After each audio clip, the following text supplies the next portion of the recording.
السلام عليكم ورحمة الله وبركاته. كسر هذا برنامج كنشا بودكاست كنا وهو أما أنت الكل معي كنان أنا عثمان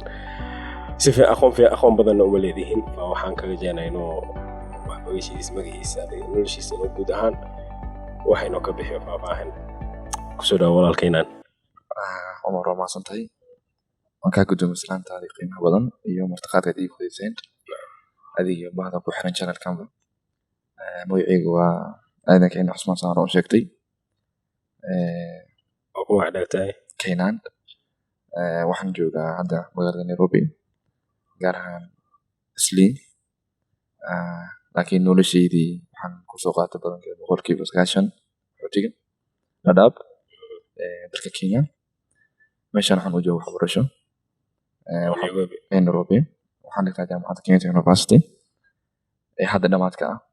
laakiin waa dhameen laakiin cudurka COVID-19 darteed ayuu dib u dhicay graduation-ka u dhacay marka nin wax sanaacay ما شاء الله waxaa ilaa hadda waxaad qagnoosaa nolosha ilaa magac kale noo leedahay oo naana sooyada ku geeyto laakiin dad kale ku geeyo ma jeceshid wajaclay maantii markaad dib u laabto dib u milicsado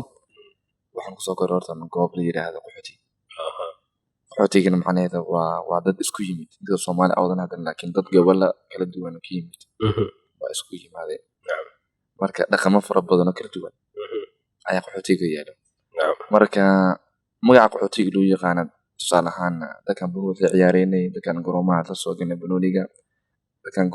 goobaha dhalinyaranimada ku kulanay waxay u yeelaan wax la jeela jeela waa magacaan ah ruuxantii اللي يقانا ماشان كيمن qaxootiga tusaale waliba 180 dadayna boon aan la ciyaarey u yiri jireen marka waa askan anees marka hadii aad u yartana waa ka sii fiican tahay hadama way keenana ku kaga sitina idana ka sii fiican keenan kaga jaashay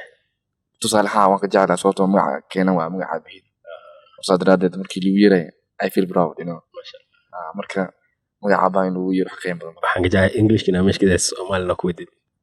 أنا سيداً أوفانا ملعب يمكن كبيرة صدرات مقفرة سنة sababta soo dhaay xawaa umada dadka qaar waxay dhahaan yani مثلا taqaanid aqoonyahanka qaar bini'aadanka umada inay joogto waxa ka muhiimsan waxay ka mid tahay luqadda inay joogto saas dagaadis waxa waaye barnaamijka waxaan jeclahay afka Soomaaliga dhanka waxbarasho ahaan oo halkaas qaxootiga okay أنا وحن إمامس قحوتيجا كنت سالب وساجن يوم لبضي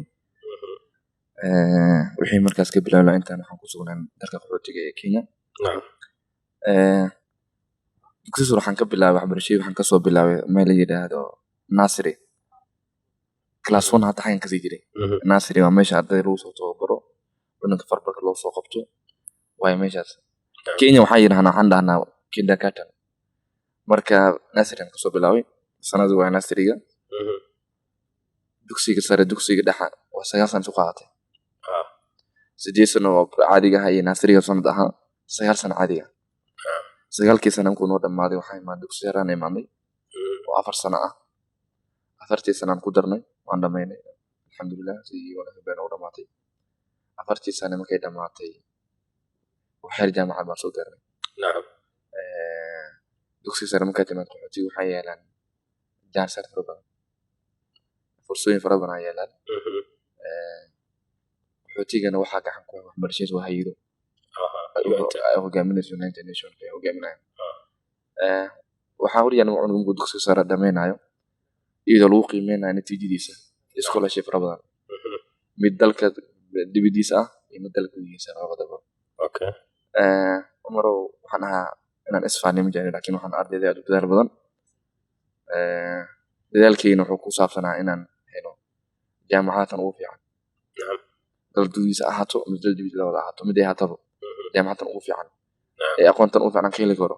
sidaan ku ilahan barkad ku jiray waan dadaalay kulliyad ilaah subhanahu wa ta'ala waxaan dhahnaa luqad ingiriis waxa jirta statement dhehayso man is a planner but God is a designer yani waxa laga wadaa bil aadanka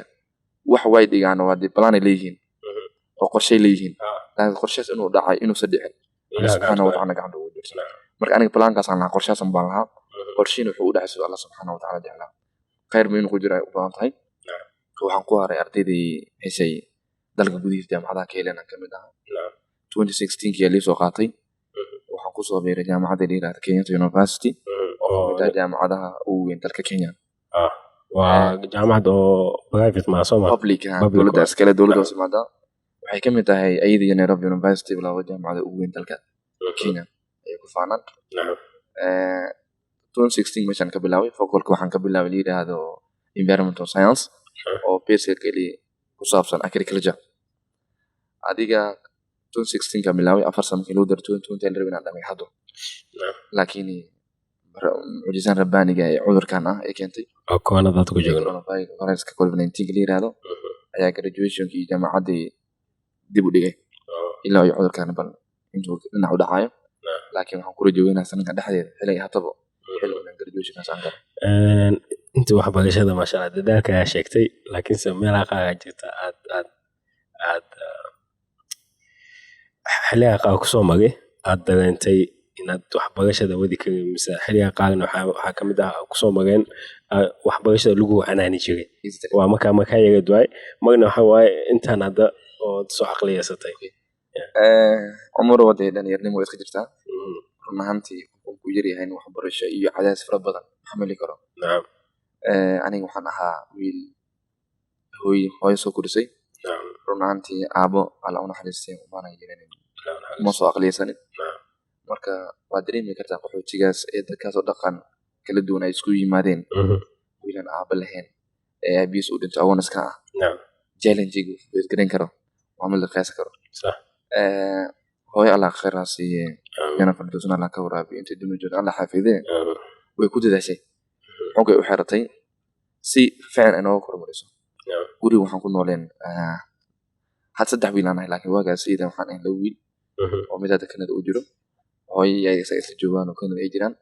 iyo abaayo oo aniga weyn iyo aniga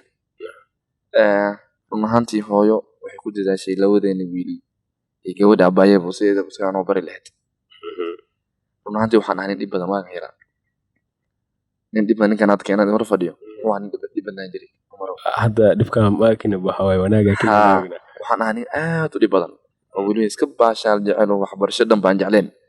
laakiin hooyo iyo aboowe dhexday xirteen siday iiga dhigaan maanta qofkaan ahay run ahaantii aboowe canaan iyo marqaarkood gacan ka hadal naftirkeeda canaanku ay ku jirto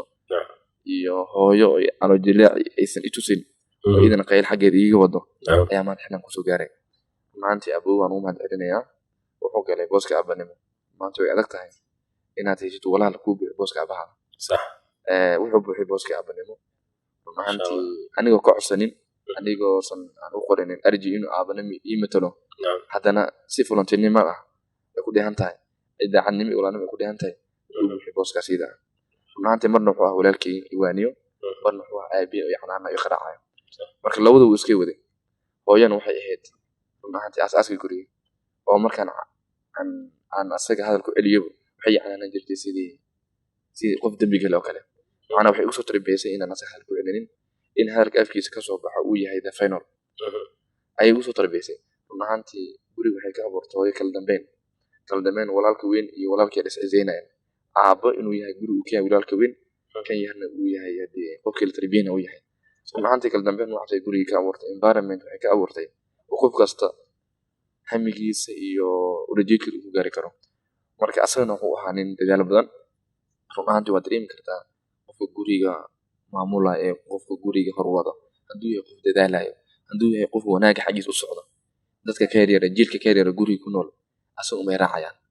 marka wuxuu ahaa nin tusaale noogu filan wuxuu ahaa nin role model ah wuxuu ahaa nin tusaale noogu filan run ahaantii maanta heerkaan taaganahayna allah subxaanahu watacaala i gaarsiiyey alla samaha kasoo tagana dadaalka hooyo subxaanahu hooyadii macaan iyo walaalkii ay ii tuseen ayaan kusoo gaaray meeshaan waan ugu mahad celinaya madasida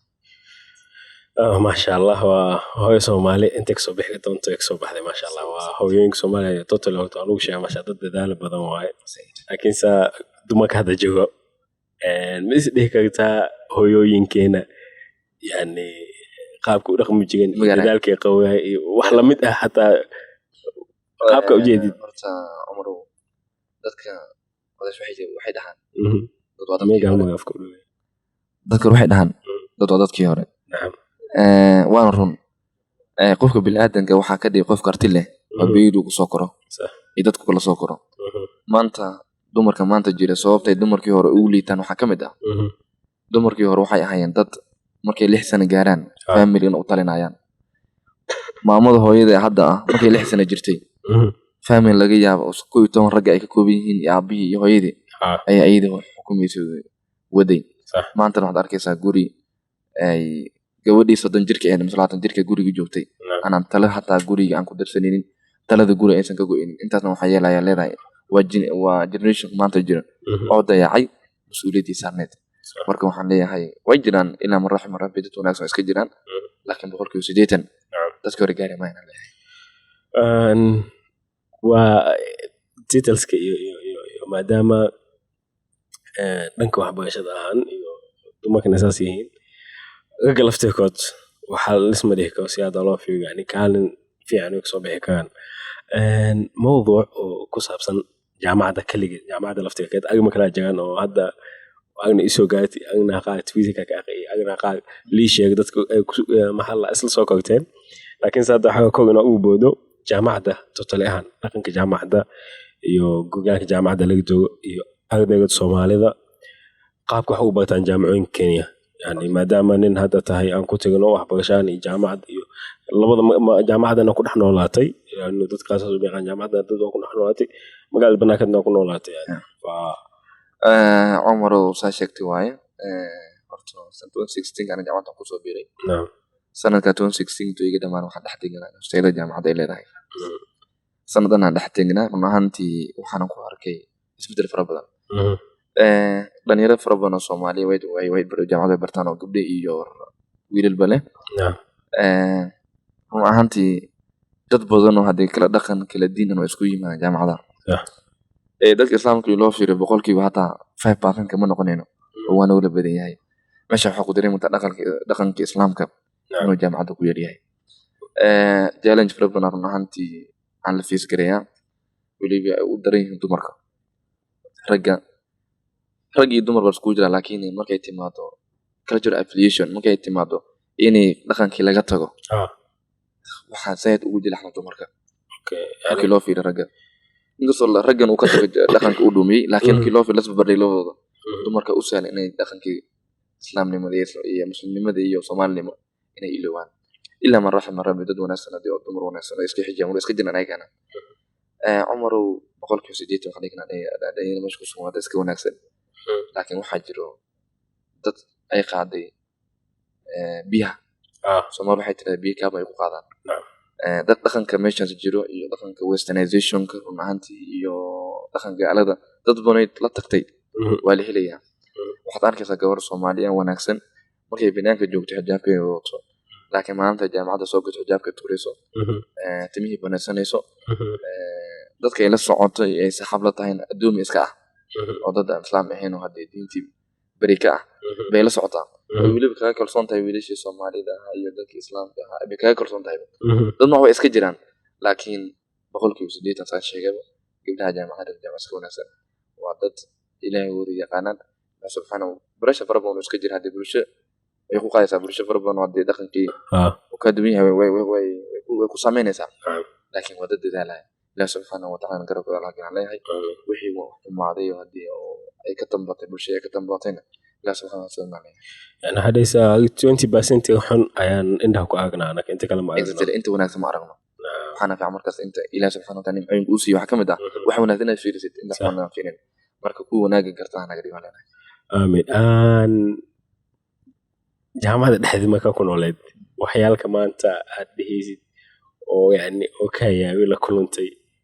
wax ma sheegi kartaa masaawaad runtii jaamacadda inaan dib u laabsan jeceli sababtoo aniga wadito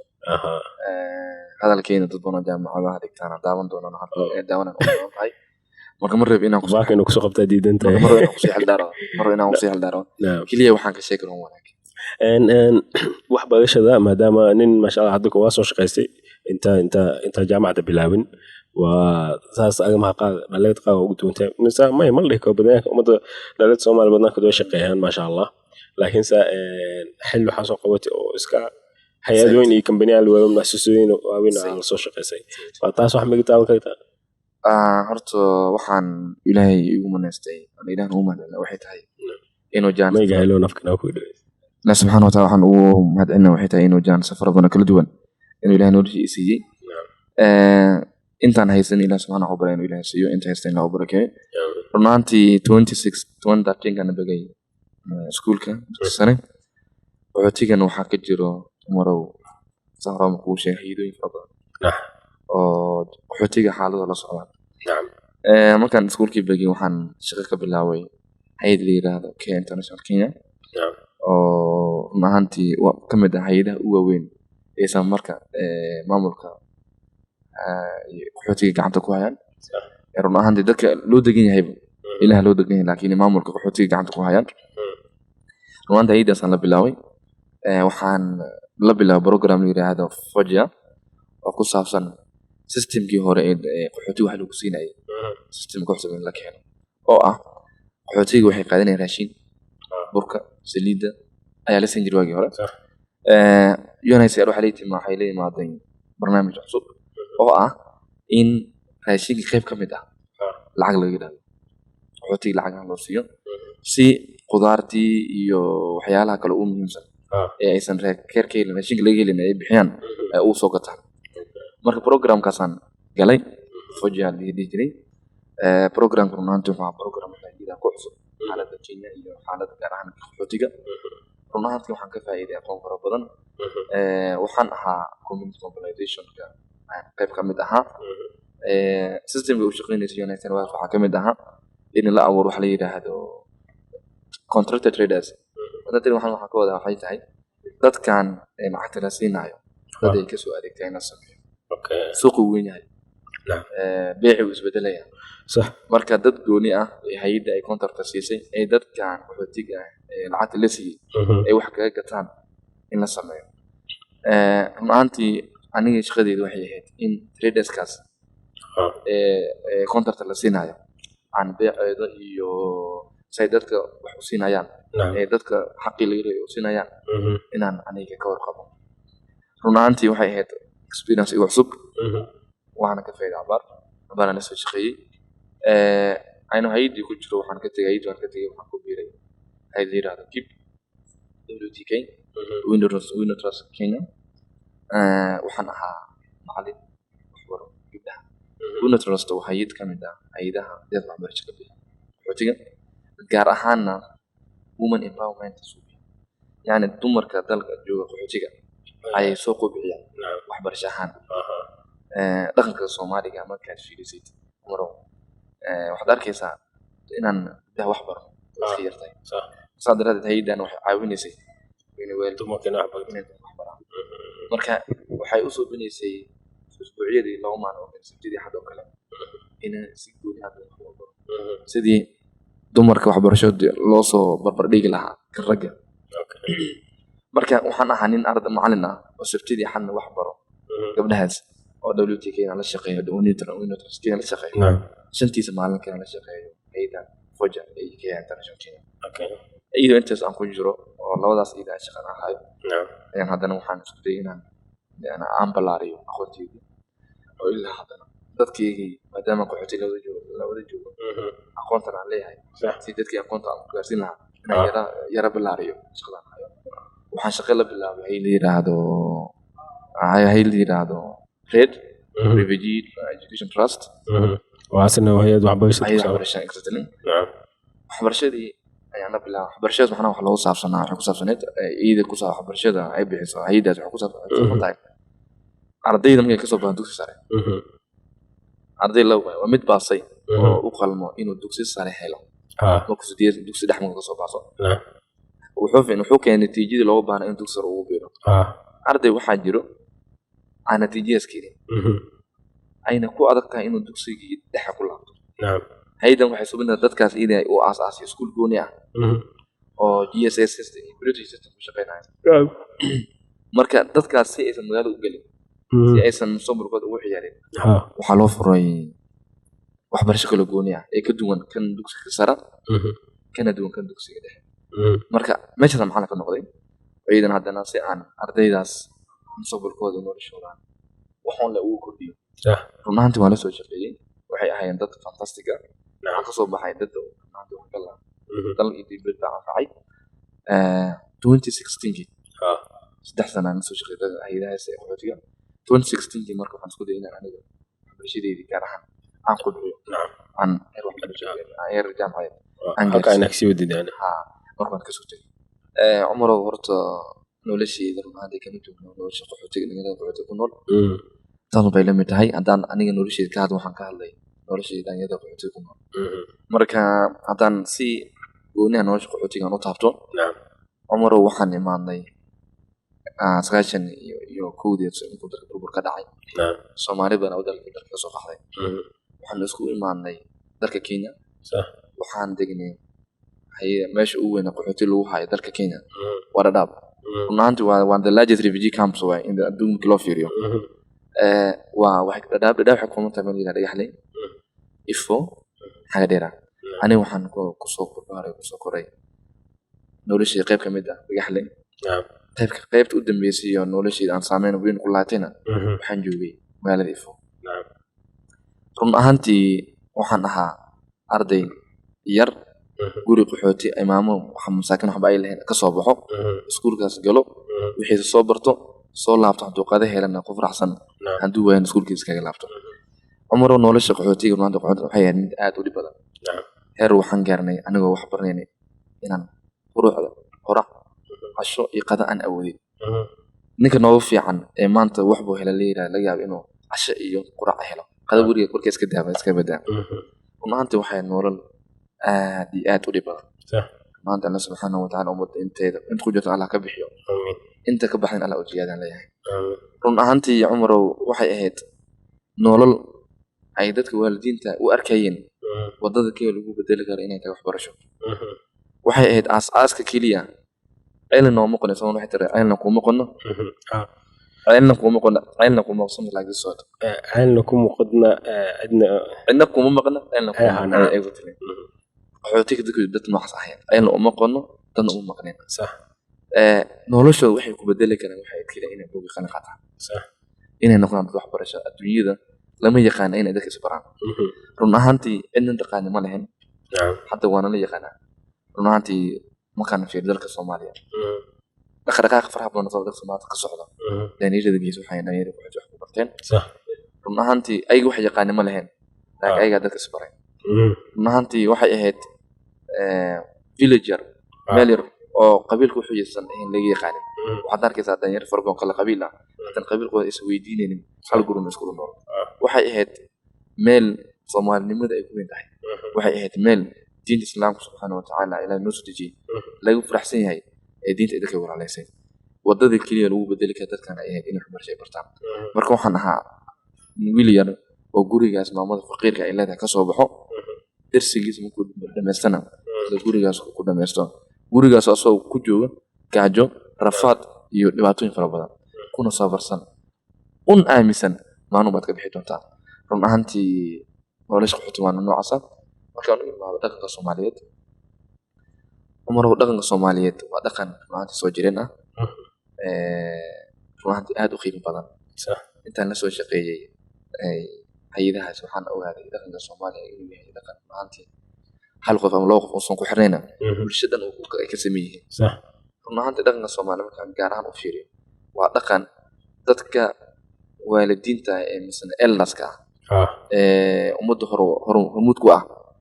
dadka loo qiimeeyo dhaqanka Soomaaliya wuxuu ka go'aa odayaasha dhaqanka Soomaaliya wuxuu ka go'aa dadka wax garadka ah sax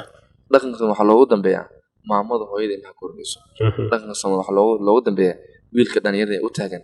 inuu difaaco dhaqanka Soomaaliyeed sax maanta dhaqanka Soomaaliya waa dhaqan aad u qiimo badan ku dhisan aqoon diin iyo isfahan sax run ahaantii way jiraan ciladaad fara gooni ah weakness yar gooni way jiraan laakiin marka wax qiimeynaysid waa inaad bulshooyinka qiimeysaa marka dhaqanka Soomaaliya maanta Ilaahay uu manaystay waana u mahadcelinayaa subhanahu wa ta'ala waa dhaqan aad u qiimo badan aan waxa u laabto maxaa lahaayeen arinta hadda koonada cudurka iyo masaajidana tilaawooyinka qaar iskuulaga qaar ku dhaqaaqay oo ah maxalla online-ka wax muhiimna meesha ka baxay dugsiyaasha ah fa arrintaas total ahaan corona dhankaas nagaasii heerkaas iyo waxa ku saabsan ganacsi ahaanna saameynta nagay laakiin ganacsi ahaan hadda waa dad kale arrintaas aan u daayno saameynta nolol maalmeedkeena total ahaan umuro horta cudurkan waa cudur maantii muujisa ah Allah subhanahu wa ta'ala waxaan ka bareenaa inta qabto inuu Ilaahay ka daaweeyo intaan qaban Ilaahay noosan ku ridan gaal iyo muslimba cudurkan wuxuu kasoo bilowday magaalada China magaalo kamid ah dalka China magaalo kamid ah oo unka la yiraahdo run ahaantii oo dalka dunida wuxuu geysay saameyn zaid weyn aan la qarin karin dhimashadana hadda waa tirada way dhaaftay sax markaan u imaado wuxuu dalka wadamaha uu zaid u saameeyay waxa kamid ah Italy, Spain, UK iyo America runta America waa wadanka hormuud ku ah dadka uu zaid u saameeyay cudurkan runtii wuxuu geysay dhibaatooyin kala duwan mid dhaqaale mid waxbarasho mid caafimaad sax ayuu geystay mid nolol-maalmeedkii hadii qad ka baxay markaan u soo dadego pointiga soo anaga qaybkaas aan noo sameeyay East Africa markaan u imaado waxa hadda uu zaid East Africa waa dad faqiir ah maantii waa dad teknolojiyada ku yartahay waa dad aqoonta ku yartahay waa dad ganacsiga economiga soo zaid u yaryahay marka saameynta uu noo lahan karo anaga uu ka weyn yahay saameynta uu leeyahay galbeedka tusaalahan dalka Kenya waxaa aniga aan joogno kan u imaado dalka hoggaankiisa ee Uhuru uu horeeyay waxay soo saareen in masaajidda la xiro goobo cibaadada la xiro in haweenkii isku socodkii ganacsigii wixii hal saac ka bilowdo uu xiran yahay in safaradii dalka gudihiisa ahaa in la xiro intaas oo dhan waxay keentay dhibaatooyin fara badan gaar ahaan anaga islaamka oo si gooni noo taabatay waxaan ku jirnaa maanta bishii markeeda Ramadan bishii cibaadada bishii iscafisinta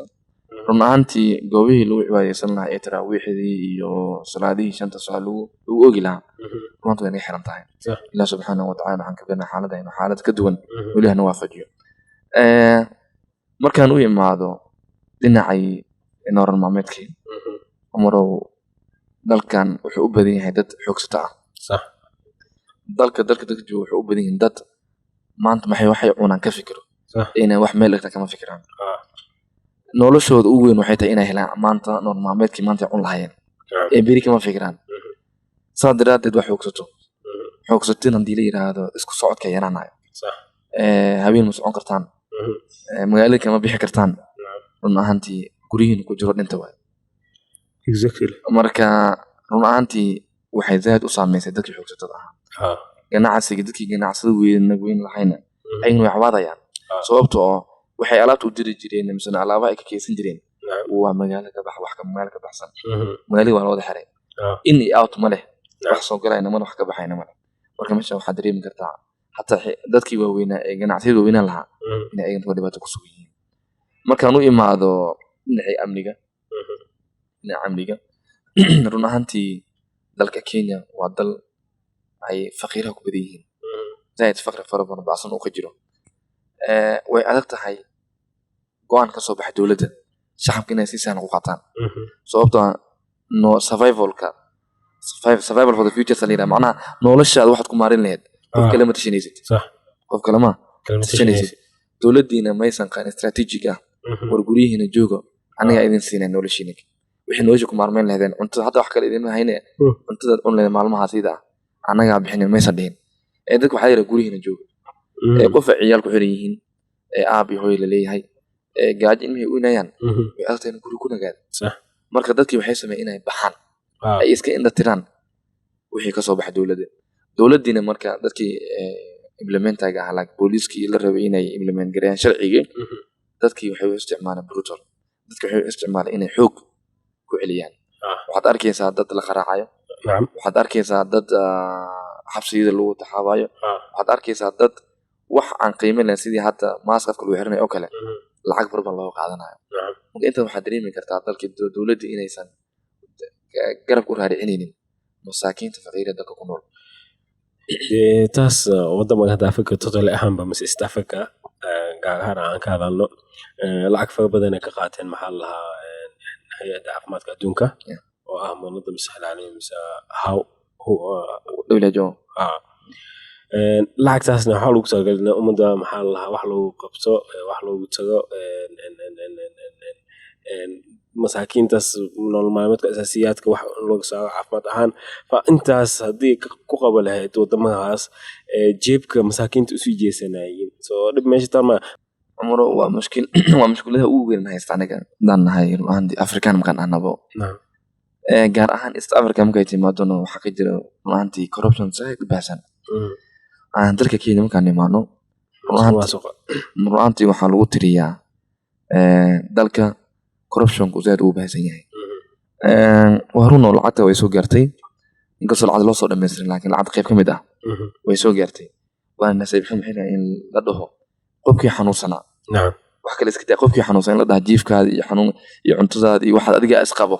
in xilligan iyadoo la marayo la yiraahdo runaantii waa nasiib xumo zaad u soo hoyatay dalka Kenya runaantii waxaan leeyahay intaan ugu dirayaa qof kasta wax dareemi karo anada in wax laga bedelo because way adag tahay qof xanuunsan inay dhahayto culays kala sii dulsaartay because qofkaas wuxuu dhow ku dhiirinayaa in cudurkiisa qarsado qofkii ku imaan lahaa ee isbaari lahaa baan dalada adaga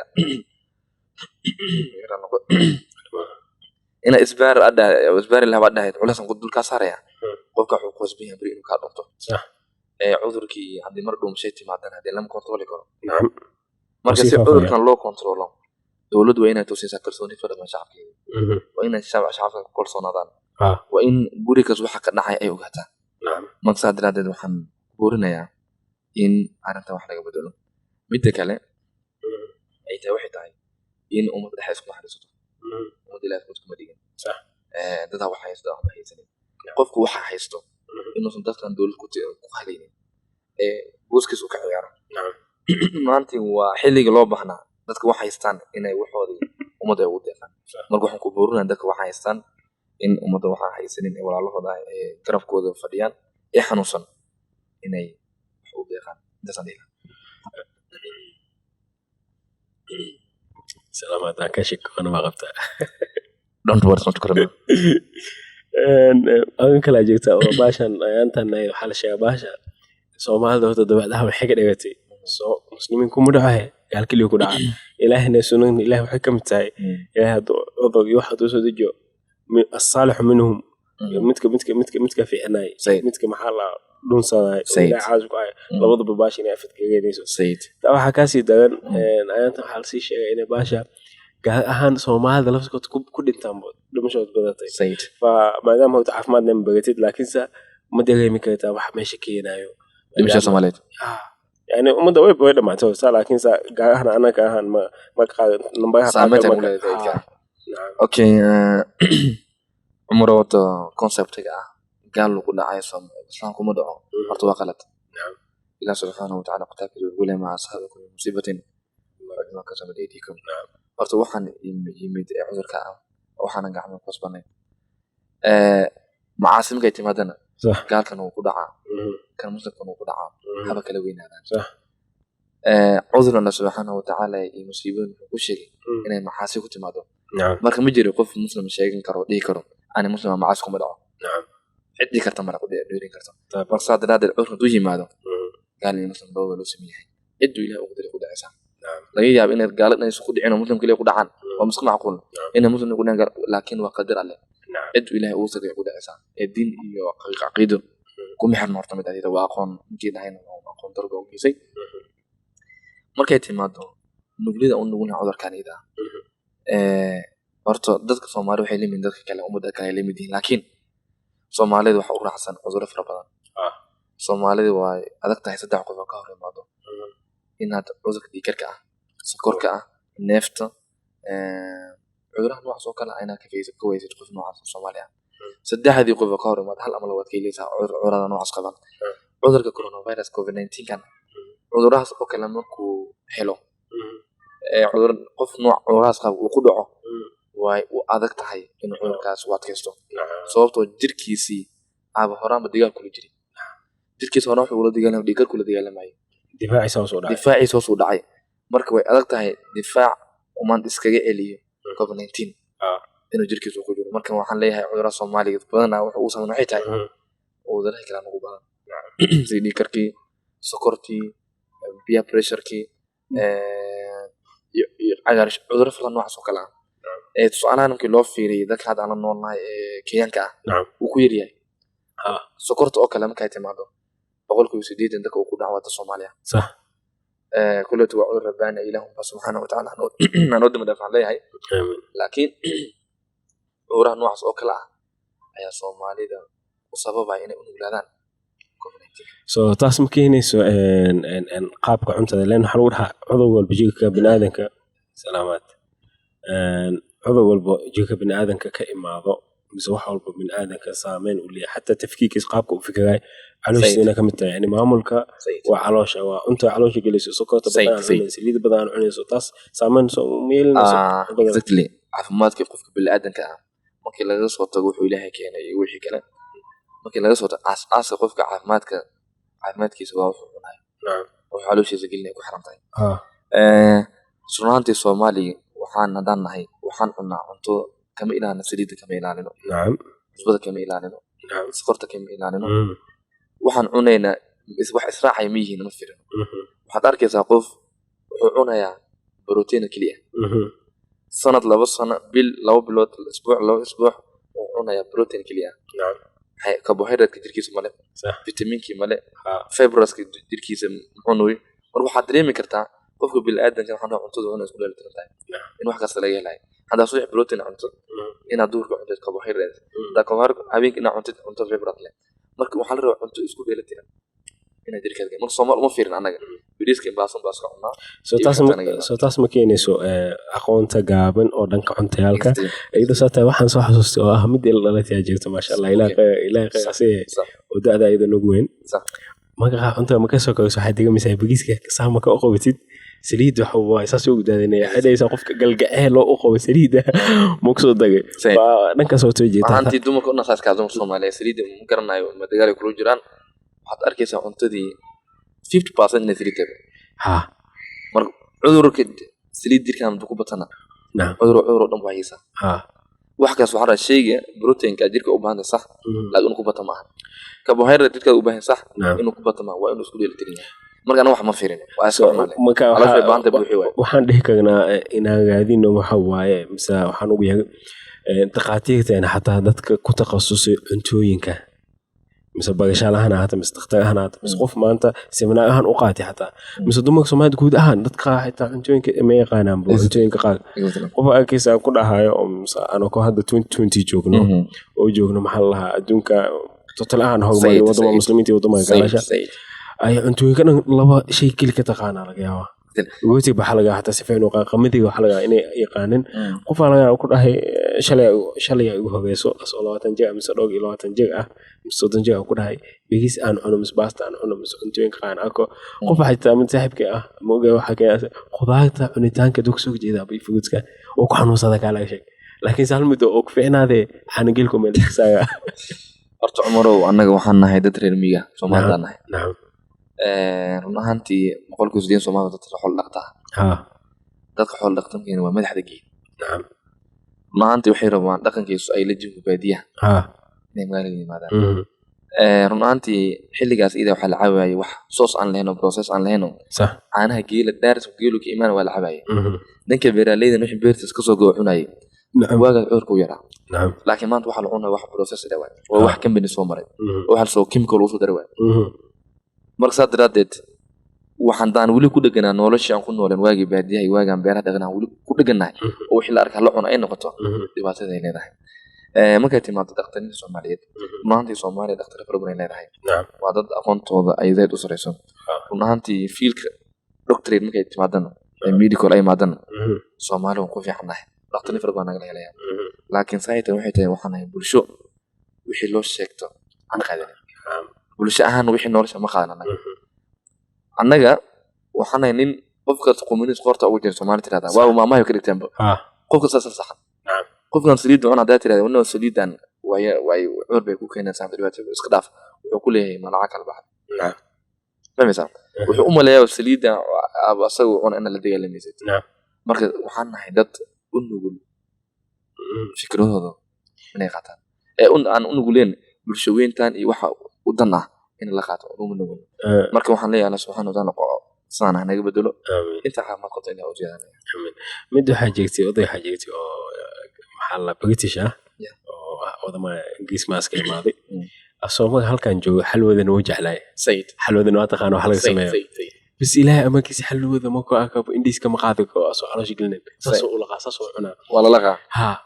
maalin kamid ah wuxuu arkay xalwadii laga sameeyay saliid isoo waxaan ahayn meesha ku mujo sax maalinta soo ugu dhaagtay uu iska daay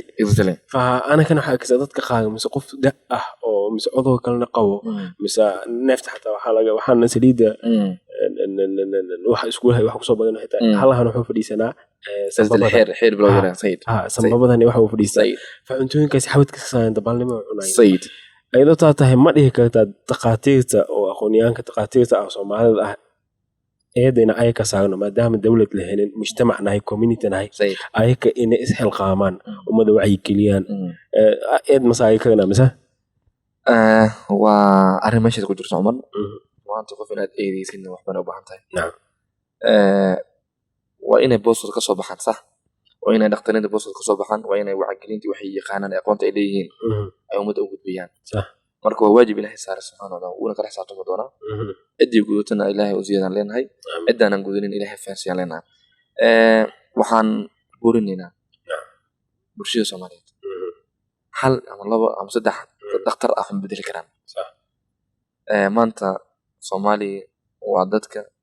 aan dhihi karno uu maskax furan markay timaado Afrika sax qofka asagoo gurigiisa iskuul aan tagin Soomaaliga uu fahmo wax kasta maanta waa aqoon dare iyo nasiib xume nin Soomaali ah inaan maanta aan u sheegno intaan tanaa fiican isaga u katana Soomaali way ka dharagsan yihiin aqoon dare uma keenin waxaan way laakiin madaxadeeg wuxuu ku leeyahay nafteeda jecel waa ogahay inay baashan ii daran tahay aniga laakiin nafteeda jecel wada naftaada iyo noloshaada inaad sii noolaatid ina baashan cuntid keeba qiimo badan marka meesha waxaa ka dareemaysaa madaxadeeg fara noogu jiro marka waxaan leenahay noloshan Ilaahay na siiyo imtixaan حق بينه ولا حق بينه ولا هو إن حمانا كدورنا وإن تزكية خصوصينا من spiritual يميت عمال الوضع تزكية نوع بعنتها مركا إن نفتين حلاقنا إذا ندم بيقول لا تلقوا ماله عيد وحيد نفتين حلاقين لا تلقوا بأيديكم للتهلكة نعم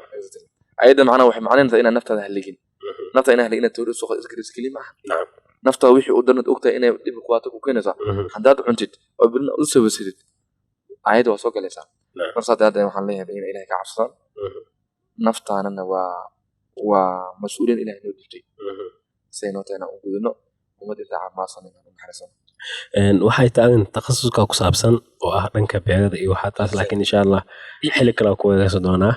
adoo markaa soo qalin jibi oo maxaa laha si toosan ahaan ugu soo shaqeysaa ma sadda baa shaqeysaa laakiin waa si fiican gudaha u sii galin taageer يعني بلوده هانتا كينان هذا لو dhahay masjeele balooda waa maxay yani dadna baloodo baloodo akhrin way akhris ma sha Allah maanta umru balood waxa la yiraahdaa waxa nolosha ku soo toobaratay maanta balood ku noqonayso naam aniga waxaan ku soo koray meel saaran ku sheegayba la aaminsan yahay qalan iyo buug wax bedelaan naam sida daradeed nolosha dhim waxay wax ka saayay marka waxaan ugu jeclahay waxay tahay hadda balooday ii noqotay inaan wax aqriyo xitaa marka wax waay journalada markaan wadada maray journalada dadka ay wax iska qaataan saa madaaliyo akhris oo iska dhigo maanta akhriskan wax fiican maskaxda lagu qubxiya caafimaad ahaan wad ka faa'iideysaa marka mud waxaan ilaha cilmigi maadiga ana wana sugaya ki diiniga wana sugaya maanta waqti aan free ana mawlihin waqti free mawli qofka muslimka واجبات الله سبحانه وتعالى ساري أوج وقت فريا ملحن مركم حالنا كل وقت وقت إحنا آمين لأنك أخرسك يو أحلى مدة علىها ما أنتي ما قصدك أنا وصوم الآن تطلع حلو حنتا أمد كمتهاي umada aan wax aqrinin exactly maalintii mise bishii mise sanadkii meeqa buug camal aad akhrisaa mise meeqa page akhrisaa cumaro horta weli mana xisaabanin marba waxay ku xirtaa baahida marka taagan akhriska lagu kala yahay mid waxaa jira for leisure time macnaha oo waxba aad haynin laakiin aqoon koros iska tahay iyo mid waajib ah tusaale ahaan shaqo haysaa research soo binaysaa exam aad galay ku jirtaa taas ida waa qasab taas ida xisaab u baahno tusaale birimka imtixaan galaysid caawinta dakhli xisaab u baahno waa from the inta examku bayba oo fursanaysid qabla ku kees illa habeenka qod akhrinaysaa صح mar waxa la xisaabin kara adoo baaliya kun buug ina akhriso isma macquul waa in sanadkaas dhan ina kun buug akhriso isma macquul ina soo ina habeenkaas dhan hal page akhrinaysid waa isma macquul waqti lama xisaabi karo laakiin markay timaado leeshaaga waxaan ay rag badan akhrino novelada sida hadra waxaad u jeclaa buugan leeyahay akoro beach buugan u jeclaa maanta waan akhriya badan mas'ala labta iyo novelada lamidka sida hadda Regal Osmani oo kale waa riwaayaadka waa play buug nooc akhriya buug kale ay leeyihiin Julius Achebe uu leeyahay Nigerianka dawada uu leeyahay buug kale oo waa akhriya marka waan noocaas kan ahay laakiin badan ay u baanta akhriskii wax taagida mid exam ku saabsan shaqo ku saabsan iyo research ku saabsan inta tadan u badiyay markaan u imaado Soomaali akhris ku yiriyaa naam marow saad u sheegtay way boqolkiiba hadda koor qismo wax xasuustaa waxaan ka imaanay shaqan ka imaanay anaga badan magaalada Nairobi soo galnay marka suuxi aroorta magaalada Nairobi wadooyinka waaweyn waxa la dad waxa ajira la taagan journal qaybinayaan Daily Nation aan qaadanay xafiiskii mugaras waxaan u soconay shaqada u soconay gaariyaan saarneen marka journalkan wadadan ku marnay ninka samir journal gooni qaatay xafiiskan tagnay Umar xafiiskii waxaan noogu reeday dad oo sida kuyida jalwada adagan Kenyanka ay noogu reeyay marka siyaasad marka waxa sayd u kaxsaneed sonko xiritaankiisa journalkana gafanaha Nairobi from the tip to top no asagi journalka awadan asoon buu ku saabsan yahay gacantan ku wadanaa dhalinyaradi aniga ku ahay waxaan weydiisan ku bilawnay dadkii ma joogin war sonka xaldiis maxaa waray waxaan sonko dadka aan weydiinayna waxay qoran tahay journalka ayagana meel kale kama aysan akhrin journalka ay ka soo akhriyeen anaga marka waxaan u nugulnay wax loo sheego journalka lagu qado qoran fahmayna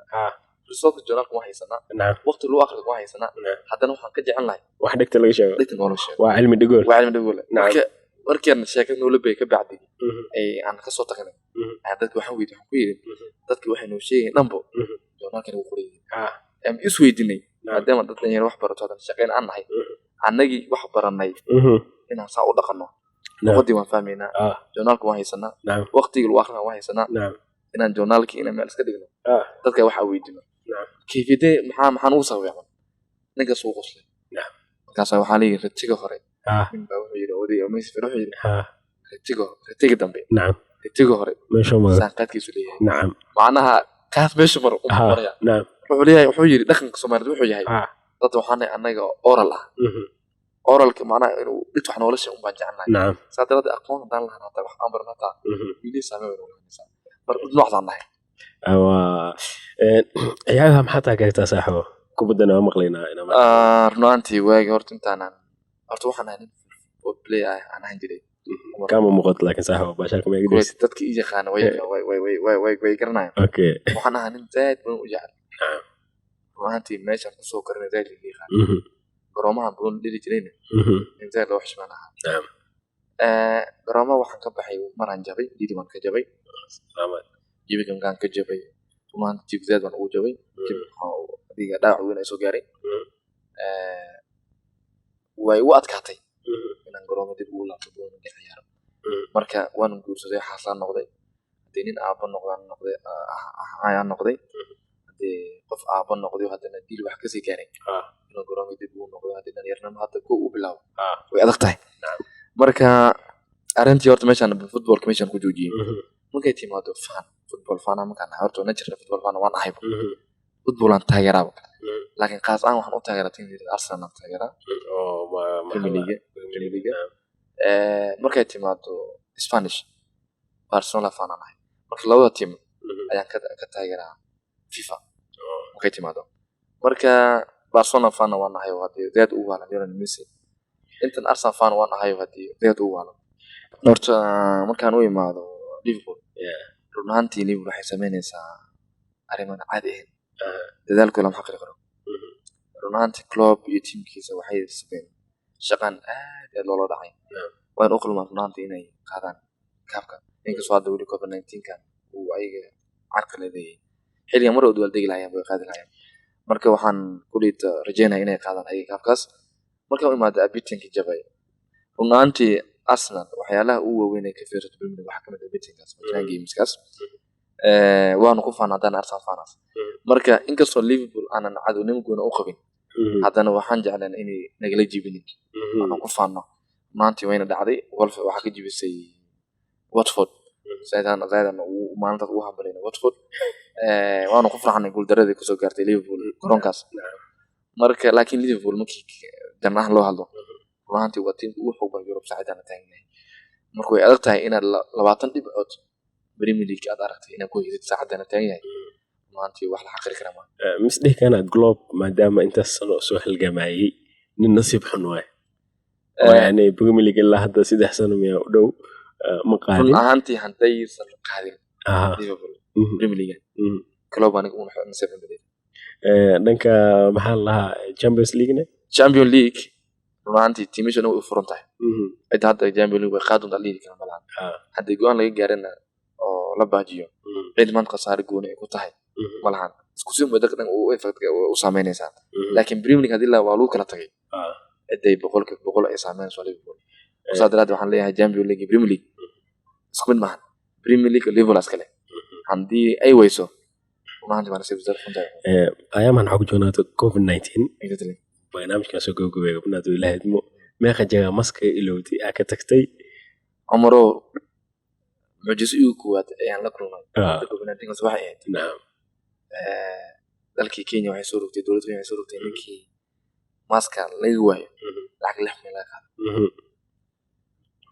qaado ay maalan baxay marka maska waan qaatay maska kiibkan qaatay maalinta dhan waa gutay salaad casana weysaysanay maska kan soo baxay jeekan geli markan weysay soo dhameystay waxaan soo dhax istaagay